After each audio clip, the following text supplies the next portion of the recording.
Hola, ¿qué tal? Bienvenidas, bienvenidos a nuestro Impacto Económico aquí en la pantalla de Telesur. Yo soy Laura Prada. De inmediato los invito a que revisemos juntos nuestros titulares. El presidente mexicano Andrés Manuel López Obrador reitera que su administración no contraerá más deudas en relación al Producto Interno Bruto. Los detalles los tenemos más adelante. Revisemos en contexto cómo ha avanzado la macroeconomía en Perú y si el crecimiento del país ha servido para aumentar las inversiones del sector salud. En Alemania, primera economía de la eurozona, registró una fuerte caída en su producción industrial. Revisamos esto, por supuesto, en nuestra economía en 360.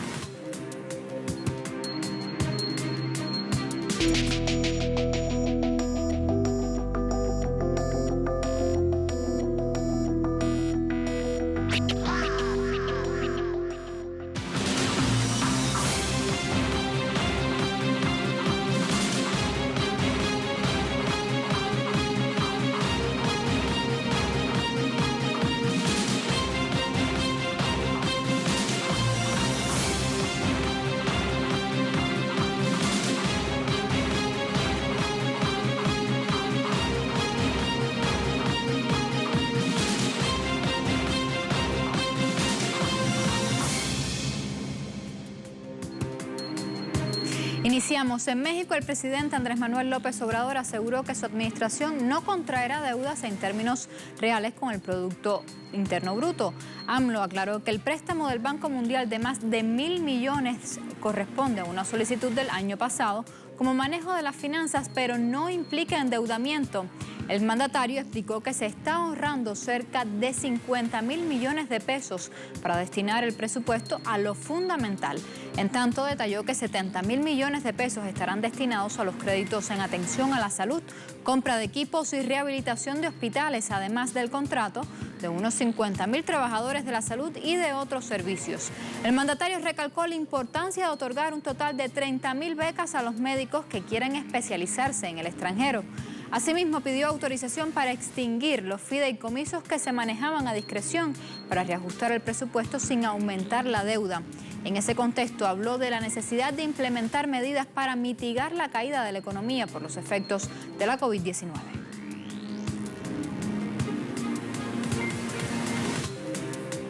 En Perú se prevé que se recuperen el 80% de los empleos al finalizar la segunda fase de la reactivación económica.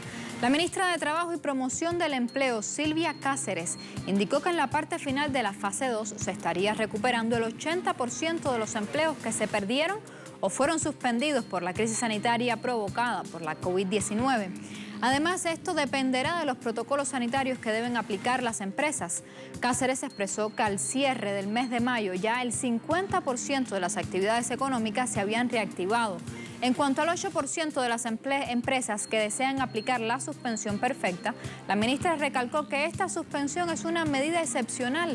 Añadió que de 28.000 solicitudes que comprometen a 250.000 trabajadores, se han rechazado alrededor de 2.000 por no cumplir con los requisitos respectivos. La ministra detalló que el 70% de las empresas no prevén la excepcionalidad de la medida aplicando otras alternativas como el diálogo con los trabajadores.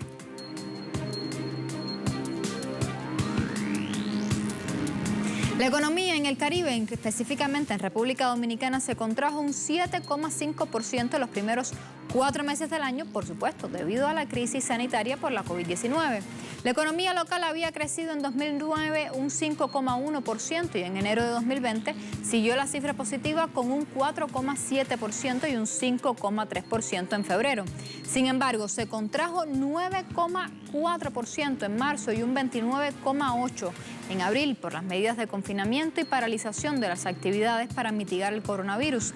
Entre las actividades más afectadas se encuentran los hoteles y restaurantes con una baja de 34,1%, la construcción con 24,5%, la minería con un 11,4% menos y el transporte y almacenamiento con una caída del 9,6%. Sin embargo, el sector salud creció 12,4%, los servicios financieros un 9,8%. También la comunicación registró una cifra positiva de 4,8% y la energía y el agua un 3,5%. Según la entidad bancaria, el aspecto fundamental serán las facilidades de crédito a las empresas y hogares. Las líneas de préstamos con bajas tasas de interés han puesto más de 120.000 millones de pesos para las compañías y 622 millones de pesos para los hogares.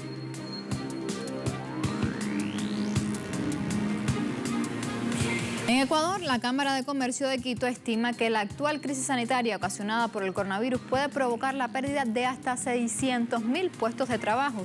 La proyección se sustenta en datos macroeconómicos del Banco Central del país suramericano. La institución financiera estima que la economía del país caerá el 7,3% y 9,6% en el 2020, lo cual implicaría la pérdida de miles de empleos y un aumento de la pobreza hasta un 4%.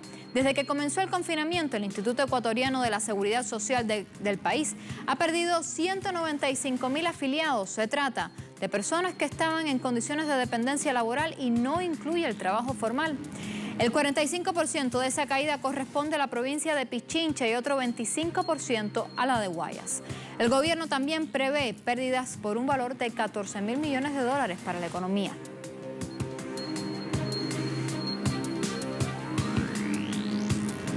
En Chile, un reciente estudio elaborado por el Instituto Nacional de Estadísticas y el Ministerio de Economía, Fomento y Turismo reveló que los emprendedores venían atravesando dificultades para percibir ingresos en el transcurso del año 2019.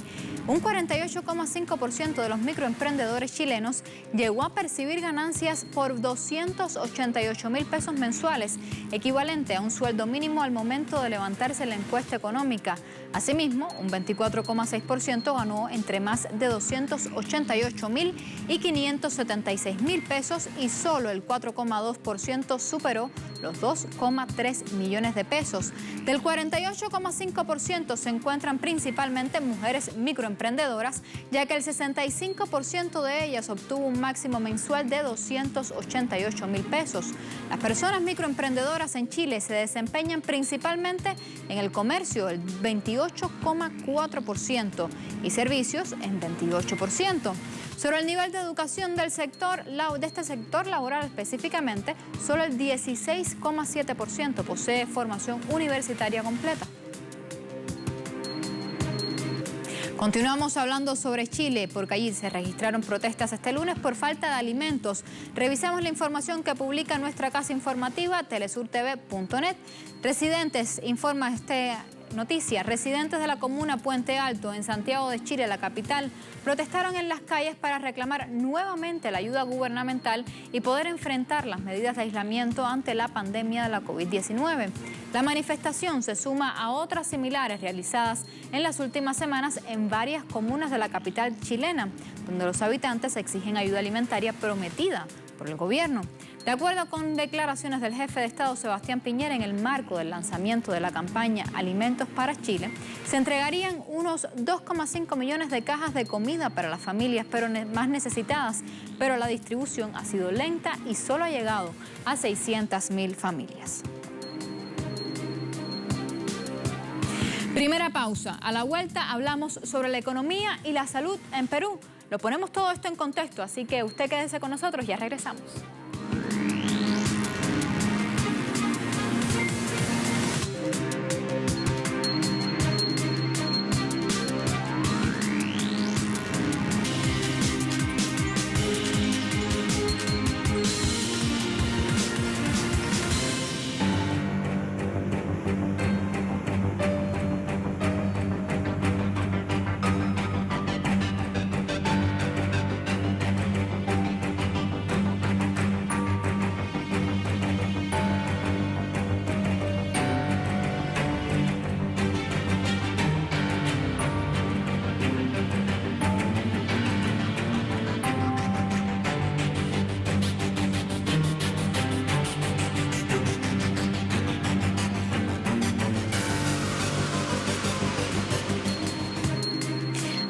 Con nuestras noticias económicas. Perú ha registrado en las últimas 2 décadas números positivos sobre la macroeconomía. Sin embargo, especialistas y organismos financieros internacionales han dejado al descubierto que el país suramericano, pese al buen comportamiento económico, mantiene una de las tasas más bajas sobre la inversión en el área de la salud, recursos que son necesarios en medio de la actual pandemia del coronavirus. Conozcamos más.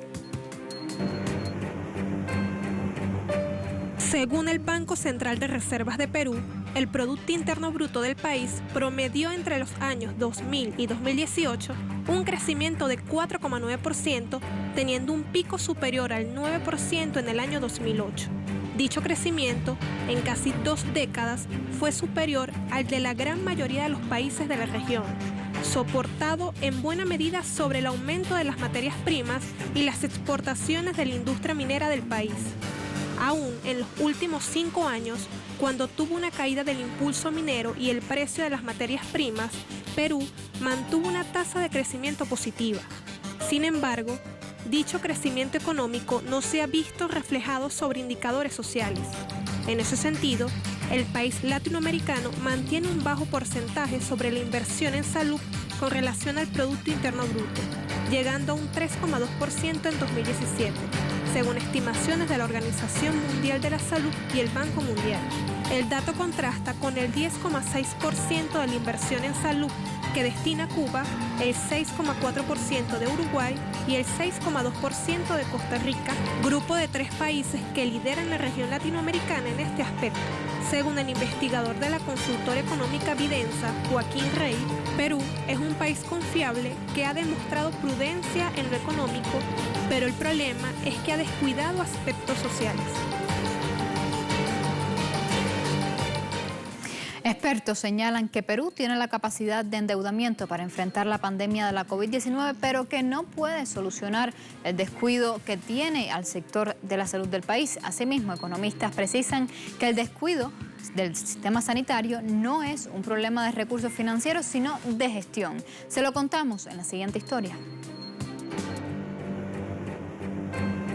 Joaquín Rey, investigador principal de la consultora económica Vidensa, señaló que los gobiernos que han pasado por Perú han funcionado con el piloto automático en lo económico, pero la salud se ha quedado atrás. En ese contexto, indica que el país tiene una amplia capacidad de endeudamiento como para enfrentar esta emergencia, pero a su juicio no se puede remontar el descuido de décadas del sistema sanitario en pocas semanas. Por su parte, Diego Macera, gerente del Instituto Peruano de Economía, IPE, precisa que el descuido de la salud pública en Perú no es un problema de dinero, sino de gestión, porque en su opinión se pierde mucho dinero por ineficiencia o por corrupción. Macera agrega que se ha visto mucha negligencia en el sistema sanitario peruano, por lo que a su parecer los responsables de esa negligencia han sido el Congreso y el Poder Ejecutivo. Al actual problema sanitario, producto de la pandemia, también se suman el poco acceso al agua que tienen algunas familias que viven en condiciones de hacinamiento. Todo esto sin contar que el país enfrenta una crisis laboral donde 3 de cada 4 trabajadores son informales.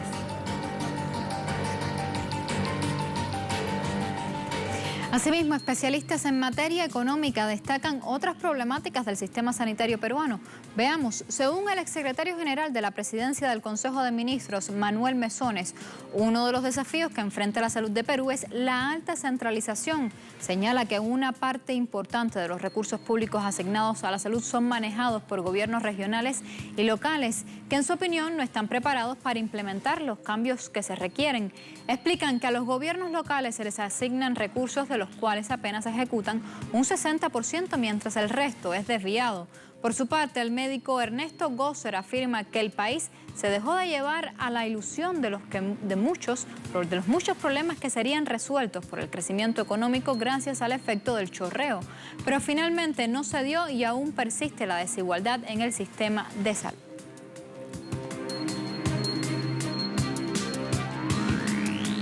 Momento para una nueva pausa. En Economía 360 revisamos los números de la reducción económica en Alemania por la pandemia de la COVID-19. Ya regresamos con más.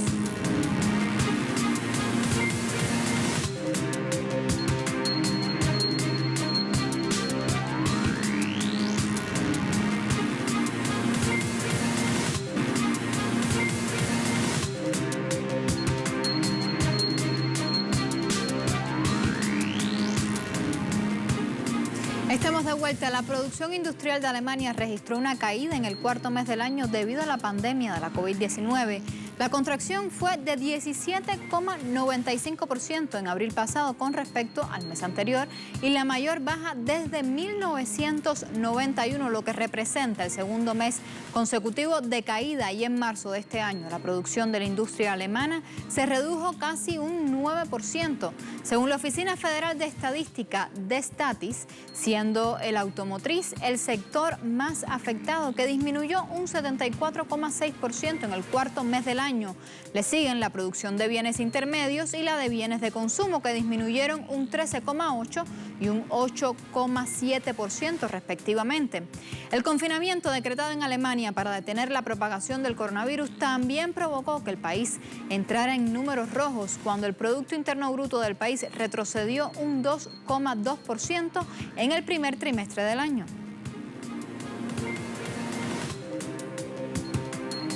Y la ministra de Trabajo de Francia, Muriel Pénicaud, informó que durante los próximos meses se llevará a cabo las inspecciones laborales con el objetivo de determinar los casos de fraude relacionados con el pago por desempleo temporal. Pénicaud acotó que de la fecha al final del verano se realizarán más de 50.000 inspecciones en empresas. Asimismo, dijo que las personas y empresas que hayan hecho trampa con el desempleo temporal serán sancionadas. La ministra también indicó que el gobierno, mediante la modalidad del desempleo temporal, está pagando salario a 8,6 millones de personas que perdieron sus empleos por el cierre de empresas debido a la pandemia de la COVID-19. El primer ministro ruso, Mikhail Mishustin, anunció el levantamiento de las restricciones de viajes internacionales impuestas debido a la pandemia del coronavirus. Mishustin indicó que los ciudadanos rusos ahora podrán salir del país para trabajar, estudiar o cuidar a sus familiares que residan en el exterior. Asimismo, dijo que otorgará permiso para ingresar al país a los extranjeros que tienen que recibir atención médica o cuidar a sus familiares enfermos. Las declaraciones de Mishustin coinciden con el anuncio del alcalde de Moscú de levantar las restricciones y el régimen de pases de la ciudad a partir de este 9 de junio, fecha en la que comienza la primera etapa del desconfinamiento y podrán abrir entonces restaurantes, cafeterías, agencias de empleo y otros servicios. En China, las reservas de divisas del país registraron un incremento de 10.233 millones de dólares en mayo, superando los 3,1 billones de dólares, según la Administración Estatal de Divisas SAFE. La portavoz de la entidad, Wang Shujin, indicó que la expansión se debe a múltiples factores, incluidos las tasas de divisas y el cambio en el precio de los activos. Asimismo, dijo que a pesar de un ambiente económico externo complejo durante la pandemia de la COVID-19, la economía china ha registrado una restauración gradual a la normalidad. La funcionaria aseguró que el gigante asiático cuenta con la resistencia potencial y espacios para manejar, proveyendo sólidos fundamentos para la estabilidad de las reservas en divisas. Y según los pronósticos que ha realizado el Banco Mundial para este año, prevén una caída de la economía mundial y de los ingresos per cápita. La entidad financiera estima que la economía mundial se contraerá este 2020 un 5,2%, el mayor desplome desde el fin de la Segunda Guerra Mundial en 1945, causado en este caso por la pandemia del nuevo coronavirus. Sin embargo, el Banco Mundial señala que Asia será la única región del mundo que registrará un crecimiento de un 0,5% este año, posible por la recuperación de China en la segunda mitad del año con una tasa de crecimiento estimada del 1%. El Banco Mundial también proyectó que los ingresos per cápita descenderán un 3,6% en el orbe, lo que supondrá que entre un 70 y 100 millones de personas podrían quedar por debajo del umbral de la pobreza extrema. Esto quiere decir que vivirán con menos de $1,90 al día.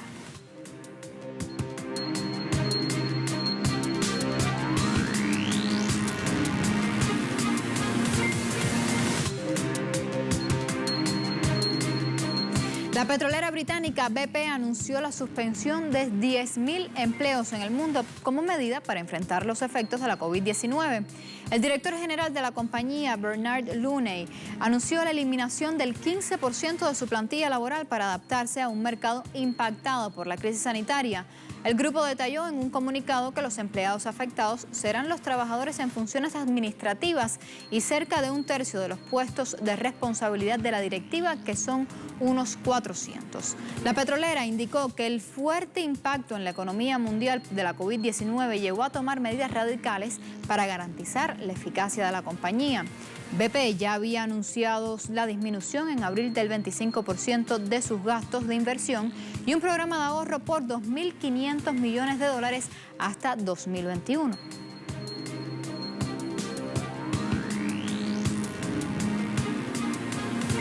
Momento para revisar los indicadores petroleros al cierre de esta jornada de lunes.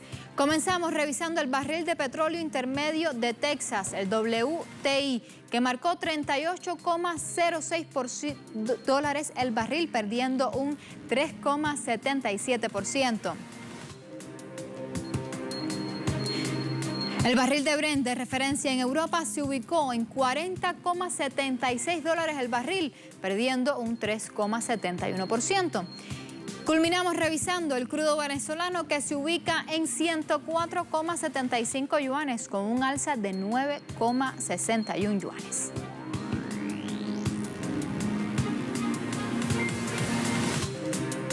Así ponemos punto final. Usted escríbanos y contáctenos en nuestras redes sociales. Hasta la próxima.